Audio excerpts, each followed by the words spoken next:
നമസ്കാരം, മലയാളി വാർത്ത ഇൻസൈഡിലേക്ക് സ്വാഗതം. ഏറ്റവും പ്രധാനപ്പെട്ട ഒരു വാർത്തയിലേക്കാണ് പോകാനുള്ളത്. രാഹുൽ മാങ്കൂട്ടത്തിൽ വിഷയത്തിൽ എം എ ഷഹനാസും രാഹുലും നേർക്കുനേർ പോരിലാണ്. അത് നമ്മൾ കണ്ടതുമാണ്. കൊടുക്കട കേസ് എന്ന് പറഞ്ഞുകൊണ്ട് രാഹുൽ മാങ്കൂട്ടത്തിലിനെ നിരന്തരം പ്രൊവോക്ക് ചെയ്യുകയും ചെയ്തിരുന്നു എം എ ഷഹനാസ്. എന്നാൽ എം എ ഷഹനാസിന്റെ ആവശ്യം ഇത്ര പെട്ടെന്ന് രാഹുൽ മാങ്കൂട്ടത്തിൽ അങ്ങ് കേൾക്കുമെന്ന് കരുതിയില്ല. അതേ കൊടുത്തിരിക്കുന്നു കേസ്. എം എ ഷഹനാസിന്റെ നെഞ്ചത്തിട്ട് പൊട്ടിച്ച് രാഹുൽ മാങ്കൂട്ടത്തിലിന്റെ ഒന്നൊന്നര നീക്കം. മോശക്കാരനാക്കി ചിത്രീകരിച്ചു. 10 കോടി രൂപ നഷ്ടപരിഹാരം വേണം. എം എ ഷഹനാസിന്റെ കുടുംബത്തോട്ട് ഇൻഡാസ് അയച്ച് രാഹുൽ മാങ്കൂട്ടത്തിൽ. നോട്ടീസ് കൈപ്പറ്റിയ ഷഹനാസ് നെഞ്ചത്തടിച്ച് വീണെന്ന് ഇപ്പോൾ ട്രോളുകൾ വരുന്നു. ഇനി ഞാൻ മൗനം പാലിക്കില്ല, പറയാനുള്ളതൊക്കെ തുറന്നു പറയും, കൊടുക്കാനുള്ളവർക്കൊക്കെ മറുപടി കൊടുക്കുമെന്ന് ഹാഷ്മിയുമായിട്ടുള്ള അഭിമുഖത്തിൽ രാഹുൽ മാങ്കൂട്ടത്തിൽ പ്രഖ്യാപിച്ചിരുന്നു. ആ പറഞ്ഞത് വെറുതെ ആയില്ല. ഒരറ്റത്തൂന്ന് പാലക്കാട് MLA പണി തുടങ്ങിയിരിക്കുകയാണ്. ഷഹനാസിന് ഇൻഡാസ് കിട്ടിയതറിഞ്ഞ് നടി റിനി BP കൂടി വീണെന്ന് രാഹുൽ ആർമി വെടിപൊട്ടിച്ചു. ഇതുവരെ അവളുമാർ പറഞ്ഞതല്ലേ കേരളം കേട്ടത്, ഇനി അവൻ പറയട്ടെ എന്ന് മലയാളികൾ പറഞ്ഞിരുന്നു. പിന്നാലെ രാഹുൽ പറഞ്ഞും പണി കൊടുത്തും തുടങ്ങിയതോടെ പലരും ജീവനും കൊണ്ടോടുന്നു. കൊടുക്കട കേസെന്ന് ഷഹനാസ് മുൻപൊരു ഫേസ്ബുക്ക് കുറിപ്പിട്ട് മാങ്കൂട്ടത്തെ വെല്ലുവിളിച്ചിരുന്നു. താത്ത പറഞ്ഞാൽ എങ്ങനെ രാഹുൽ കേൾക്കാതിരിക്കും? ദേ കേസ് കൊടുത്തെന്ന് രാഹുൽ ആർമി ഇപ്പോൾ സൈബർ ഇടം കത്തിക്കുകയാണ്. നഷ്ടപരിഹാരം ആവശ്യപ്പെട്ട് ഷഹനാസിന് രാഹുൽ മാങ്കൂട്ടത്തിൽ നോട്ടീസ് അയച്ചതിന് പിന്നാലെ ഇപ്പോൾ മറുപടിയുമായിട്ട് ഷഹനാസ് രംഗത്തേക്ക് വന്നിട്ടുണ്ട്. തൊട്ടും തൊടാതെയുമാണ് രാഹുൽ മാങ്കൂട്ടത്തിന് ഒരു മറുപടി കൊടുത്തിരിക്കുന്നത്. ആ മറുപടി കൂടി നമുക്കൊന്ന് നോക്കണം. അതായത് ഫേസ്ബുക്കിൽ ഒരു കുറിപ്പിട്ടിരിക്കുകയാണ്. എണ്ണിക്കൊണ്ടിരിക്കുന്നു കോടികളല്ല, പറന്നു പൊങ്ങി പൊട്ടിത്തകരുന്ന കുമിളകൾ. ഇന്നലെ നീ ആരായിരുന്നു, ഇന്ന് നീ ആരാണ്? ഒക്കെ പോട്ടെ, മറ്റന്നാൾ നീ ആരാണാവോ? എന്തൊക്കെയായിരുന്നു? വ്യാജ കാർഡായിട്ട് വന്നപ്പോൾ തുടങ്ങിയ പെർഫോമൻസ് ആയിരുന്നു. എന്നിട്ടിപ്പോൾ എന്തായി? ശവനായി, പവനായി. ഇങ്ങനെയായിരുന്നു കുറിപ്പിട്ടിരിക്കുന്നത്. അതിൻ്റെ താഴെ മറ്റൊരു കാര്യവും കൂടി വെച്ചിട്ടുണ്ട്. കോഴിക്കോട് ബീച്ചിൽ തന്നെ ഉണ്ട് എന്നാണ് ഷഹനാസ് ഇപ്പോൾ രാഹുൽ മാങ്കൂട്ടത്തിന് മറുപടി കൊടുത്തിരിക്കുന്നത്. ഷഹനാസിന്റെ ഒരു ഫോട്ടോയും പങ്കുവച്ചിട്ടുണ്ട്. എന്തായാലും ഇരുവരും തമ്മിലുള്ള പോര് മറ്റൊരു തലത്തിലേക്ക് കൂടിയാണ് ഇപ്പോൾ കടക്കുന്നത്. ഷഹനാസിന് നേരെ നിയമ നടപടികളുമായി രാഹുൽ മാങ്കൂട്ടത്തിൽ ഇറങ്ങി പുറപ്പെട്ടിരിക്കുന്നു എന്നുള്ളതാണ് ഇപ്പോഴത്തെ ഏറ്റവും പ്രധാനപ്പെട്ട വിവരം. കഴിഞ്ഞ 3-ാം തീയതി നടത്തിയ വാർത്താ സമ്മേളനത്തിൽ തന്നെ മോശക്കാരനാക്കി ചിത്രീകരിച്ചുവെന്നും 10 കോടി രൂപ നഷ്ടപരിഹാരം നൽകണമെന്നുമാണ് നോട്ടീസിൽ പറഞ്ഞിരിക്കുന്നത്. എം എ ഷഹനാസ് ഉന്നയിച്ച ആരോപണങ്ങൾക്ക് ഒരടിസ്ഥാനവുമില്ല. 100 പാവപ്പെട്ടവർക്ക് വീട് വെച്ചു കൊടുക്കുന്ന പദ്ധതി നടപ്പാക്കുന്നുണ്ടെന്നും നഷ്ടപരിഹാര തുക ഇതിനായി ചെലവഴിക്കുമെന്നും വക്കീൽ നോട്ടീസിൽ പറയുന്നുണ്ട്. രാഹുൽ മാങ്കൂട്ടത്തിൽ രണ്ടും കൽപ്പിച്ചിറങ്ങിയിരിക്കുകയാണ്. ഇതുവരെ എന്റെ മെക്കിട്ട് കയറി, ഇനി ഞാൻ പറഞ്ഞു തുടങ്ങുന്നു എന്ന ലൈനിലാണ് രാഹുൽ ഇപ്പോൾ നിൽക്കുന്നത്. കോൺഗ്രസ് വനിതാ നേതാവാണ് ഷഹനാസ്. ആ പരിഗണന പോലും എന്നിൽ നിന്ന് പ്രതീക്ഷിക്കരുതെന്ന് മാങ്കൂട്ടം കട്ടായം പറയുമ്പോൾ ഇപ്പോൾ കൊടുത്തിരിക്കുന്ന മാനനഷ്ട കേസിൽ നിന്ന് രാഹുൽ പിന്മാറില്ലെന്ന് വ്യക്തമാകുകയാണ്. രാഹുലിനെതിരെ നിരന്തരം ആരോപണം ഉന്നയിച്ച് രംഗത്തേക്ക് വന്നവരിൽ പ്രധാനികൾ റിനിയും ഷഹനാസുമായിരുന്നു. എന്നാൽ രാഹുൽ ഹാഷ്മി ഇന്റർവ്യൂ പുറത്തു വന്നതോടുകൂടി റിനി മുങ്ങി. പക്ഷേ ഷഹനാസ് രാഹുലിനെതിരെ തന്നെ കടിച്ചു കീറി നിൽക്കുകയായിരുന്നു. രാഹുലിനെതിരെ വീണ്ടും വലിയ ആരോപണങ്ങളുമായിട്ടായിരുന്നു ഷഹനാസ് കളം നിറഞ്ഞത്. ആ അഭിമുഖത്തിൽ രാഹുൽ പറയുന്നുണ്ട്, എനിക്കെതിരെ മറ്റെന്തെങ്കിലും തെളിവുകൾ ഉണ്ടെങ്കിൽ ഷഹനാസ് അത് പുറത്തുവിടട്ടെ. 2020 തന്നെ ഞാൻ വൃത്തികെട്ട ഒരുത്തനാണെന്ന് ബോധ്യപ്പെട്ടുവെങ്കിൽ അവരെന്നെ എന്തിനാണ് 2024 ദുബായിലേക്ക് വിളിച്ചത്? ഇതിന് ഷഹനാസ് മറുപടി പറയട്ടെ. ഇതോടെയായിരുന്നു മറുപടി പറയേണ്ട ഒരു ഗതികേടിലേക്ക് ഷഹനാസ് എത്തിയത്. തുടർന്ന് രാഹുലിനെ വീണ്ടും ഷഹനാസ് വെല്ലുവിളിക്കുകയായിരുന്നു. അതിങ്ങനെയായിരുന്നു. ബലാത്സംഗ കേസിൽ ജാമ്യം കിട്ടി പുറത്തിറങ്ങിയ ശേഷം രാഹുൽ മാങ്കൂട്ടത്തിൽ MLA നടത്തിയ പരാമർശങ്ങളിൽ രൂക്ഷ പ്രതികരണവുമായിട്ടായിരുന്നു എം എ ഷഹനാസ് രംഗത്ത് വന്നത്. രാഹുലും താനുമായും ഒരു സൗഹൃദവുമില്ലെന്നും തമ്മിൽ ഒരു സെൽഫി പോലും എടുത്തിട്ടില്ല എന്നും ഷഹനാസ് കോഴിക്കോട് വെച്ച് നടത്തിയ വാർത്താ സമ്മേളനത്തിൽ പറഞ്ഞത്. തനിക്കെതിരെ ആരോപണം ഉന്നയിച്ച ഷഹനാസ് ലിറ്ററേച്ചർ ഫെസ്റ്റിവലിൽ പങ്കെടുക്കാനടക്കം തന്നെ ക്ഷണിച്ചുവെന്ന രാഹുലിന്റെ പരാമർശം കള്ളമാണെന്നും ഇവർ പറഞ്ഞിരുന്നു. രാഹുൽ മാങ്കൂട്ടത്തിൽ എന്ന കോഴിയെ തിരിച്ചറിയാൻ ഒരു സ്ത്രീക്കും ബുദ്ധിമുട്ടില്ല. കാണണമെന്ന് പറഞ്ഞ് ലിറ്ററേച്ചർ ഫെസ്റ്റ് നടത്താൻ അവൻ നിരന്തരം എന്നോട് ഇങ്ങോട്ട് ആവശ്യപ്പെടുകയായിരുന്നുവെന്ന് ഷഹനാസ് പറഞ്ഞിരുന്നു. രാഹുൽ മാങ്കൂട്ടം ഒരു കോഴിയാണെന്ന് എനിക്ക് പണ്ടേ അറിയാം. രാഹുൽ ആരോപിച്ച വിഷയങ്ങളിൽ അഴിഞ്ഞു വീഴാനുള്ള ഒന്നും തനിക്കില്ല. രാഹുലിന്റെ മുഖത്ത് നോക്കി സംസാരിക്കാനുള്ള ആർജവം എനിക്കുണ്ട്. പരസ്യ സംവാദത്തിന് വെല്ലുവിളിക്കുകയാണ്. രാഹുലിന് തന്റെ മുന്നിലിരിക്കാൻ ധൈര്യമുണ്ടോ? രാഹുലിന്റെ വീട്ടിൽ വന്ന് സംസാരിക്കാൻ ഞാൻ തയ്യാറാണെന്നും ഷഹനാസ് വാർത്താ സമ്മേളനത്തിൽ തുറന്നടിച്ചിരുന്നു. രാഹുലിനെതിരെ ആദ്യ പരാതി വന്നപ്പോൾ മാനനഷ്ടത്തിന് കേസ് കൊടുക്കണമെന്ന് താൻ പറഞ്ഞിട്ടില്ല. തെറ്റ് ചെയ്തിട്ടില്ലെങ്കിൽ എന്തിന് നിയമ നടപടിയെ ഭയക്കണം എന്നാണ് ചോദിച്ചത്. രാഹുൽ മാങ്കൂട്ടം എന്ന കോഴിയെ നിർത്തേണ്ട സ്ഥലത്ത് നിർത്തിയിട്ടുള്ള വ്യക്തിയാണ് താനെന്നും തൻ്റെ ഫോൺ വെച്ച് ഏത് പരിശോധനകൾക്കും തയ്യാറാണെന്നും ഷഹനാസ് പറഞ്ഞിരുന്നു. രാഹുലിന് ധൈര്യമുണ്ടോ ഫോൺ കാണിക്കാൻ? നേരിട്ട് കാണണമെന്ന് പറഞ്ഞു രാഹുൽ തനിക്ക് മെസ്സേജ് അയച്ചിട്ടുണ്ട്. കോഴിത്തരം എന്നോട് കാണിച്ചിട്ടുണ്ട്. ധൈര്യമുണ്ടെങ്കിൽ രാഹുൽ സ്ക്രീൻഷോട്ടുകൾ പുറത്തുവിടട്ടെ. എൻ്റെ സോഷ്യൽ മീഡിയ സ്റ്റോറികൾക്ക് രാഹുൽ അയച്ച മറുപടികൾ ഇൻബോക്സിൽ കാണാം. ഷഹനാസ് വെല്ലുവിളിച്ചുകൊണ്ടായിരുന്നു പറഞ്ഞത്.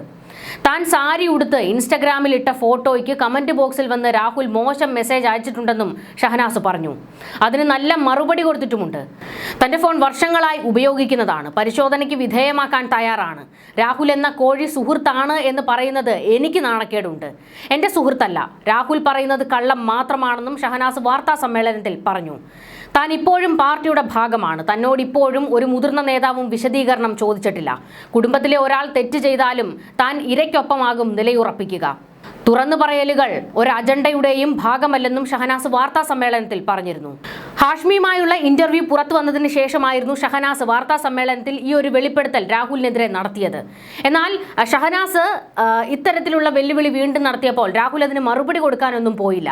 പക്ഷേ രാഹുൽ മാങ്കൂട്ടത്തിലിന്റെ ആർമി ഷഹനാസിനെയും റിനിയെയും ഒക്കെ വീണ്ടും സൈബർ ഇടത്തിൽ ആക്രമിക്കുകയായിരുന്നു ചെയ്തത്. പക്ഷേ രാഹുൽ ഇപ്പോൾ ചെയ്തിരിക്കുന്നത് മാനനഷ്ടത്തിന് കേസ് കൊടുത്തിരിക്കുകയാണ്. 10 കോടി രൂപയാണ് ആവശ്യപ്പെട്ടിരിക്കുന്നത്. ആ തുക കൊണ്ട് പാവപ്പെട്ടവർക്ക് വീട് വെച്ച് കൊടുക്കും എന്നാണ് രാഹുൽ പറഞ്ഞിരിക്കുന്നത്. രാഹുൽ ഇങ്ങനെ ഒരു നീക്കം നടത്തിയതാണ് ഇപ്പോൾ രാഹുൽ ആർമിയെ ആവേശം കൊള്ളിച്ചിരിക്കുന്നത്. അതായത് രാഹുൽ നിയമ നടപടിയുമായി മുൻപോട്ട് പോകുകയാണ്. അത് താൻ തെറ്റ് ചെയ്തിട്ടില്ല എന്ന ഉറപ്പുള്ളത് കൊണ്ടാണ് അയാൾക്ക് ഇങ്ങനെ ചങ്കൂറ്റത്തോടെ നിൽക്കാൻ കഴിയുന്നത് എന്നാണ് രാഹുൽ ആർമി വാദിക്കുന്നത്. എന്തായാലും രാഹുൽ മാങ്കൂട്ടത്തിൽ വിഷയം ഇപ്പോൾ കുറച്ച് സ്ത്രീകളും രാഹുലുമായുള്ള പോർവിളികളിലേക്ക് കടന്നിരിക്കുകയാണ്. രാഹുൽ ഇവർക്കെതിരെയെല്ലാം നിയമ നടപടികളുമായിട്ട് മുൻപോട്ട് പോകുകയാണ്. റിനിയും രാഹുലിനെതിരെ പല ആരോപണങ്ങൾ ഉന്നയിച്ചിട്ടുണ്ട്. ഇനി റിനിക്ക് നേരെ രാഹുൽ മാങ്കൂട്ടത്തിൽ നിയമ നടപടികളുമായി മുൻപോട്ട് പോകുമോ എന്നുള്ളതും കാത്തിരുന്ന് കാണേണ്ടതാണ്. മറ്റൊരു കാര്യമുണ്ട്. തന്നെ അറസ്റ്റ് ചെയ്തുകൊണ്ടുപോയത് നിയമങ്ങൾ കാറ്റിൽ പറത്തിയാണ്. പോലീസ് തന്നെ വേട്ടയാടുന്നതിന് വേണ്ടിയാണ് അങ്ങനെ കൊണ്ടുപോയതെന്നൊക്കെ രാഹുൽ മാങ്കൂട്ടത്തിൽ പച്ചയ്ക്ക് വിളിച്ചു പറഞ്ഞിരുന്നു. അതായത് തന്നെ കുടുക്കിയ പോലീസുകാർക്കെതിരെയും ഇനി രാഹുൽ മാങ്കൂട്ടത്തിൽ നിയമ നടപടികൾ സ്വീകരിക്കുമോ എന്നുള്ളതും കേരളം ഉറ്റുനോക്കുകയാണ്. എന്തായാലും രാഹുലിന്റെ ആർമി ഇപ്പോൾ ആവേശത്തിലാണ്. അവർ സൈബർ ഇടത്തിൽ ഷഹനാസിനെയും റിനിയെയും അതിജീവിതമാരെയും കൂടാതെ മാധ്യമപ്രവർത്തക ലക്ഷ്മി പത്മയെയും എല്ലാം കടിച്ചുകുടയുകയാണ്. അതായത് രാഹുലും കുറച്ചധികം സ്ത്രീകളുമായിട്ട് ഈ വിഷയം വലിയൊരു പോരിലേക്ക് കടക്കുകയാണ്. ഷഹനാസ് താത്തയുടെ എല്ലാ ഏനക്കേടിനുമുള്ള മറുപടി രാഹുൽ മാങ്കൂട്ടത്തിൽ തന്നിട്ടുണ്ടെന്നാണ് സൈബർ ഗ്രൂപ്പ് ഇപ്പോൾ വാദിക്കുന്നത്. ഇത് മാത്രമല്ല, അതിജീവിതമാർക്കും പരാതിപ്പെട്ടവർക്കുമെല്ലാം പണികൾ ഓരോന്നായിട്ട് കിട്ടിക്കൊണ്ടിരിക്കുകയാണ്. അതിന് ചില കാരണങ്ങളുണ്ട്. ആരോപണങ്ങൾ ഉന്നയിച്ചവർക്കെല്ലാം മുട്ടൻ പണി കിട്ടുമെന്നാണ് നിയമ വിദഗ്ധരും പറയുന്നത്. കോടതി പരാമർശങ്ങളൊക്കെ രാഹുലിന് അനുകൂലമാകുന്ന കാഴ്ച നമ്മൾ കണ്ടു കഴിഞ്ഞു. ഹൈക്കോടതി രാഹുൽ മാങ്കൂട്ടത്തിലിന്റെ ജാമ്യ ഹർജി പരിഗണനയ്ക്കെടുത്തപ്പോൾ പറഞ്ഞത് അവിവാഹിതനായ ഒരാൾക്ക് ഉഭയസമ്മതത്തോടെ ലൈംഗിക ബന്ധത്തിൽ ഏർപ്പെട്ടാൽ നിയമപരമായി അതെങ്ങനെ തെറ്റാകും എന്നുള്ള ചോദ്യമായിരുന്നു. കൂടാതെ വിവാഹ വാഗ്ദാനം നൽകി പീഡിപ്പിച്ചു എന്ന ഒരു പരാതി വാദത്തിനെടുത്ത സുപ്രീം കോടതി പറഞ്ഞു വെച്ചത് ഇതുപോലുള്ള കേസുകളും കൊണ്ട് കോടതിയുടെ 7 അയലത്തേക്ക് വന്നേക്കരുതെന്നാണ്. ഒരു സ്ത്രീയും പുരുഷനും തമ്മിൽ സൗഹൃദം ഉണ്ടായിരിക്കുമ്പോൾ ലൈംഗിക ബന്ധം നടന്നു കഴിഞ്ഞാൽ പിന്നെ ആ ബന്ധം അവസാനിക്കുമ്പോൾ അതിൽ വിള്ളലുകൾ ഉണ്ടാകുമ്പോൾ ബലാത്സംഗ പരാതിയും പൊക്കിക്കൊണ്ടുവന്ന് കോടതികളുടെയും ഭരണകൂടങ്ങളുടെയും പോലീസിന്റെയും സമയം മെനക്കെടുത്തരുതെന്നാണ്. അതായത് ഈ വിവാഹ വാഗ്ദാനം നൽകി പീഡിപ്പിച്ചു എന്നുള്ള കേസ് വിവാഹം കഴിച്ചവരുടെ കാര്യത്തിൽ എങ്ങനെയാണ് വിവാഹ വാഗ്ദാനം നൽകി പീഡിപ്പിക്കുന്നത്? മറ്റൊരു കാര്യം, സൗഹൃദം ഉണ്ടായിരിക്കുമ്പോൾ ഇത്തരത്തിലുള്ള ലൈംഗിക ബന്ധങ്ങളിലൊക്കെ ഏർപ്പെട്ടതിന് ശേഷം പിന്നീട് ഈ സൗഹൃദത്തിൽ പുകച്ചിലുകൾ അസ്വാരസ്യങ്ങളൊക്കെ ഉണ്ടാകുമ്പോൾ ഒരാളെ കുടുക്കുന്നതിന് വേണ്ടി ഇത്തരമായിട്ടുള്ള കേസുകളും കൊണ്ട് വരുന്നത് നിയമ സംവിധാനങ്ങളെ വെല്ലുവിളിക്കുന്നതിന് തുല്യമാണെന്ന് കോടതി പച്ചയ്ക്ക് പറഞ്ഞു വയ്ക്കുകയായിരുന്നു. അതായത് ഇത്തരം കേസുകളും കൊണ്ട് ഇനി കോടതികളുടെ 7 അയലത്തേക്ക് വരരുതെന്ന്. ഇത് ഫേക്ക് അതിജീവിതകൾക്ക് വലിയ തിരിച്ചടിയാണ് ഉണ്ടാക്കിയിരിക്കുന്നത്. പ്രത്യേകിച്ച് രാഹുലിന്റെ കേസിൽ 1ഉം 3ഉം പരാതിക്കാരികളുടെ മൊഴിയിലുള്ളത് വിവാഹ വാഗ്ദാനം നൽകി പീഡിപ്പിച്ചു എന്നാണ്. അതും വിവാഹം കഴിച്ചവരാണ് ഈ 2 സ്ത്രീകളും. രാഹുൽ ഈ കേസുകളിൽ നിന്ന് കൂളായി ഊരിപ്പോരുമെന്നാണ് ഇപ്പോൾ നിയമ വിദഗ്ധർ വ്യക്തമാക്കുന്നത്. ഷഹനാസിന് നേരെ സൈബർ ആക്രമണം കടുക്കുകയാണ്. രാഹുൽ മാങ്കൂട്ടത്തിൽ ആർമി ഒരു ദയാദാക്ഷിണ്യവും കാണിക്കാതെയാണ് ഷഹനാസിന് നേരെ സൈബർ ആക്രമണം നടത്തുന്നത്.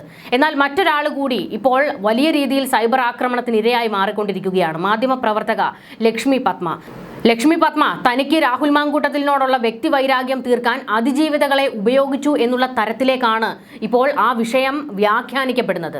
നമുക്കറിയാം, ഒന്നാം പരാതിക്കാരി അങ്ങനെ ഒരു അതിജീവിത ഇവിടെ ഉണ്ട് എന്ന് ആദ്യം തുറന്നടിച്ച് രംഗത്തേക്ക് വന്ന മാധ്യമ പ്രവർത്തക ലക്ഷ്മി പത്മയായിരുന്നു. ഞാൻ അവളോട് സംസാരിച്ചിരുന്നു. അവൾ അതിക്രൂരമായ പീഡനമാണ് നേരിട്ടത് എന്നൊക്കെ വെളിപ്പെടുത്തിയതും ലക്ഷ്മി പത്മയായിരുന്നു. എന്നാൽ പിന്നീട് ലക്ഷ്മി പത്മയുടെ ചില നടപടികൾ അത് അവർക്ക് തന്നെ വിനയാകുന്ന രീതിയിലേക്ക് മാറിപ്പോകുകയായിരുന്നു. പ്രത്യേകിച്ച് ഈ മൂന്നാം പരാതിക്കാരിയുടെ കാര്യത്തിലേക്ക് വന്നപ്പോൾ ആടപടലം ലക്ഷ്മി പത്മയുടെ കയ്യിൽ നിന്ന് പോയി. രാഹുൽ മാങ്കൂട്ടത്തിലും ഹാഷ്മിയുമായുള്ള ഇന്റർവ്യൂ പുറത്തു വന്നതിന് ശേഷം ഹാഷ്മി രാഹുലിനെ വെള്ളപൂശാൻ അവസരം ഉണ്ടാക്കി കൊടുത്തു എന്ന് പറഞ്ഞുകൊണ്ട് ലക്ഷ്മി പത്മ ഒരു പോസ്റ്റ് പങ്കുവച്ചിരുന്നു. പക്ഷെ അതിൽ അവർ ഈ മൂന്നാം പരാതിക്കാരിയുടെ ചില സ്ക്രീൻഷോട്ടുകൾ പുറത്തുവിട്ടിരുന്നു. അതാണ് 8ന്റെ പണിയായിട്ട് തിരിച്ചു കിട്ടിയത്. അതായത് ഇവർ ക്രൂര പീഡനം നടന്നു എന്ന് പറയുന്ന ഡേറ്റ്, ആ ഡേറ്റും കഴിഞ്ഞിട്ട് രാഹുലുമായിട്ട് ഇവർ സൗഹൃദം പുലർത്തിയതിൻ്റെ വിവരങ്ങളായിരുന്നു പുറത്തു വന്നത്.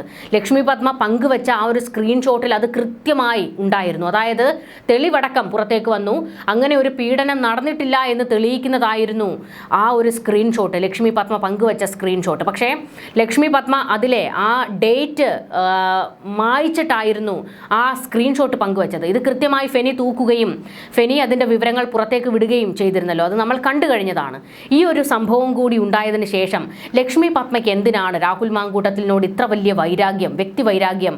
അവർക്ക് എന്തോ ഒരു വൈരാഗ്യം രാഹുലിനോടുണ്ട്. അതുകൊണ്ടാണ് അയാളെ കൊടുക്കാൻ ഇത്രയധികം കളി കളിക്കുന്നത് എന്നുള്ള വലിയൊരു വിമർശനമാണ് ഇപ്പോൾ പൊട്ടിപ്പുറപ്പെട്ട് പുറത്തേക്ക് വന്നിരിക്കുന്നത്.